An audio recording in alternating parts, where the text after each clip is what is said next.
Malcolm was still a student at the University of Texas, and the baseball season had been over for some time. Malcolm had decided, come the Thanksgiving break, he'd forego the trip back to California and wait till the winter break. The decision didn't sit well with his family, having not seen it for some time. Yet the news that he'd be home for Christmas seemingly made things better, because Christmas was his mother's favorite holiday. Upon making that choice, Malcolm wondered who he'd spend Thanksgiving with, wondering if he would take his hand at cooking, trying to recreate a dinner on his own, maybe venture out to a restaurant, or join in on someone else's Thanksgiving day.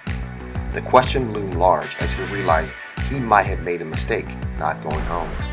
He could count all the Thanksgivings he did not share with his family on one hand. So when the topic came up with Candace as they were talking in the darkroom approaching the break, she didn't give a second thought to inviting him to her family's get-together.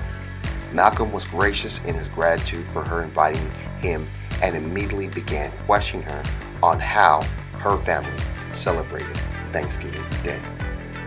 Candace told him the story of last year's get-together, which called for the family that was still local to meet at her parents' house. This meant both sides of grandparents, as they were still vibrant in their old age. It also involved her mother's best friend and her husband, Candace's younger brother, and her dad's single business partner.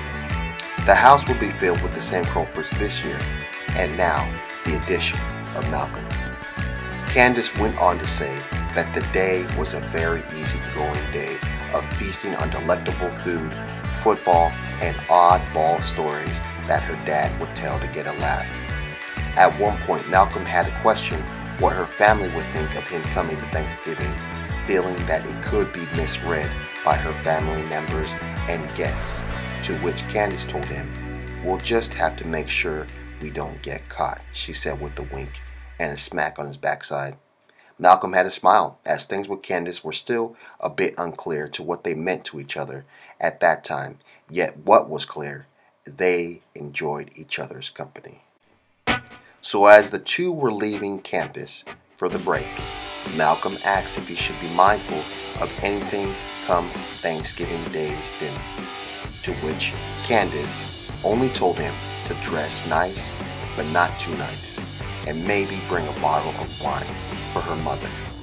The heads up was good to know for Malcolm, which in the days in between researched wines and purchased one that had high ratings all across the board, a Diamond Heart Pinot Noir, and put together an outfit that would make his mother proud.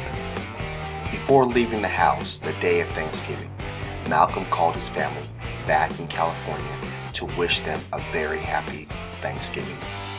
He then turned his attention to the day ahead of him. He knew there was really nothing at stake, as he and Candace were merely friends. But meeting the parents was always nerve-wracking, yet meeting the entire family was definitely putting Malcolm on edge. Candace stopped by to pick up Malcolm, and the two rode out to her parents' house. Along the way, she shared a little anecdotes about each family member, so by the time they reached the house, Malcolm was feeling as if he had a sense of everyone in their own special way. Upon entering the home, the smell of scrumptious Thanksgiving Day food being prepared filled the air. One by one, Candace greeted and introduced Malcolm to her family. The welcome was heartwarming, as Malcolm felt welcomed like he was part of the family. Candace had Malcolm give her mother the bottle of wine he had researched before taking Malcolm out and showing him the bit of property her family owned, finding that moment to be alone to be their usual selves. Candace even showed Malcolm her room, still pretty much like she had left it before moving out after high school. The walls were covered in boy band posters, stuffed animals everywhere, and school photos from throughout the years. Malcolm then joined up with the men in the den, watching football and sipping bourbon and soda. Candace's dad sidled up next to Malcolm, hearing he was the starting center fielder for the Texas Longhorns baseball team, and he shared his memories he had playing baseball as a crafty second baseman. When it came to dinner, Malcolm was sat next to Candace, as her father gave grace and everyone began to dine. Numerous topics of mild manner were discussed at the table, as one question was then offered to Malcolm to how his family held Thanksgiving. Malcolm then shared how at the table while eating everyone would one by one share what they were thankful for that year. Candace's father liked the idea and started the trend in their own family, giving everyone the chance to share. At the end of the night, after a whirlwind of desserts and family banter, Candace opted to take a drive with Malcolm, taking him to her favorite spot just to watch the stars. They then looked at the stars and talked the night away before heading back to Malcolm's and getting cozy, grateful to share together in a happy Thanksgiving year.